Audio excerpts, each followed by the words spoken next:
దేవునికి స్తోత్రం. దేవుని ప్రజలందరికీ నా వందనాలు. ఎఫెసీయులకు రాసిన పత్రిక 6వ అధ్యాయం 17వ వచనం చదువుకుందాం. దేవుని వాక్యమును ఆత్మ ఖడ్గమును ధరించుకొనుడి. దేవుడిచ్చిన సర్వాంగ కవచం, డాలు, శిరస్థానం ఇవన్నీ మనల్ని మనం కాపాడుకోవడానికి ఉపయోగపడేవి. కానీ ఖడ్గం అనేది శత్రువులను ఎదిరించడానికి, ఓడించడానికి ఉపయోగించేది. ఆత్మ ఖడ్గం అనగా దేవుని వాక్యం ఎందుకు ఖడ్గంతో పోల్చబడిందంటే, దేవుని మాట సాధారణమైన మాట కాదు, ఇది చాలా శక్తివంతమైనది. ఎబ్రిలకు రాసిన పత్రిక 4వ అధ్యాయం 12వ వచనం చూస్తే, దేవుని వాక్యము సజీవమై బలముగలదై రెండంచులు గల ఇటువంటి ఖడ్గము కంటేనూ వాడిగా ఉండి హృదయం యొక్క తలంపులను ఆలోచనలను శోధించుచున్నది. ఇది మనలోని పాపాన్ని నరికివేస్తుంది మరియు అపవాది పన్నే కుతంత్రాలను కాల్చివేస్తుంది. కాబట్టి మన శోధన కాలంలో ఈ వాక్యమనే ఖడ్గాన్ని పట్టుకొని అపవాదిని ఎదిరించేవారుగా ఉండాలి. మత్తయి సువార్త 4వ అధ్యాయంలో యేసు ప్రభుని సాతాను శోధించినప్పుడు ఆయన తన సొంత మాటలు ఉపయోగించలేదు, కానీ మనుషుడు రొట్టె వలన కాదు కానీ దేవుని నోట నుండి వచ్చు ప్రతి మాట వలన జీవించును అనే వాక్యంతో యేసయ్య అపవాదిని ఎదిరించారు.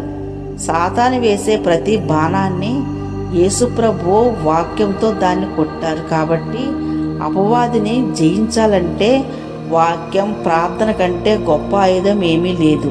ప్రతిరోజు వాక్యం చదవడం, కంఠస్థం చేయడం చాలా మంచిది. యుద్ధ సమయంలో ఖడ్గం చేతిలో ఎలా ఉంటుందో అలాగే శోధన వచ్చినప్పుడు వాక్యం మన మనసులో, నోటితో పలుకుతూ ఉండాలి.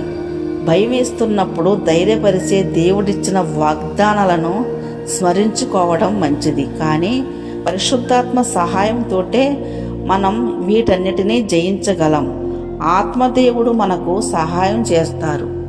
నడుముకు సత్యమనే దట్టి, నీతి అనే మైమరువు, పాదాలకు సువార్తనే జోడు, విశ్వాసం అనే డాలు, తలకు రక్షణ అనే శిరస్థానం, వాక్యం అనే ఆత్మ ఖడ్గం, ఇవన్నీ ఒక విశ్వాసిగా, ఒక దేవుని బిడ్డగా ఈ ఆయుధాలన్నీ ధరించుకున్నప్పటికీ బలమైన ప్రార్థన లేనిదే ఈ ఆయుధాలు ఏమీ పనిచెయ్యవు. ప్రభువైన యేసుక్రీస్తు రాత్రంతా ప్రార్థన చేసేవారు. పగలంతా వాక్యం బోధిస్తూ, స్వస్థతలు, అద్భుతాలు చేస్తూ ఆత్మ బలంతో అపవాదిని ఎదిరించేవారు.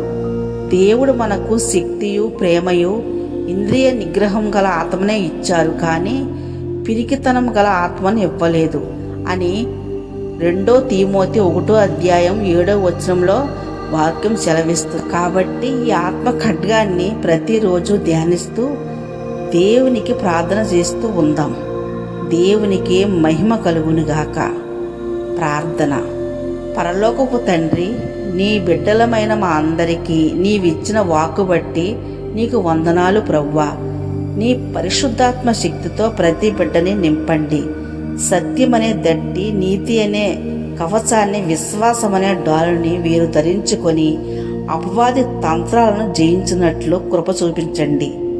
వీరి సంఘాలను, వీరి కుటుంబాలను, వీరి వ్యక్తిగత జీవితాలన్నీ నీ ఆత్మ నడిపింపుతో నడిపించమని యేసు శక్తి కలిగిన నామంలో అడుగుచున్నాము మా పరమ తండ్రి. ఆమేన్.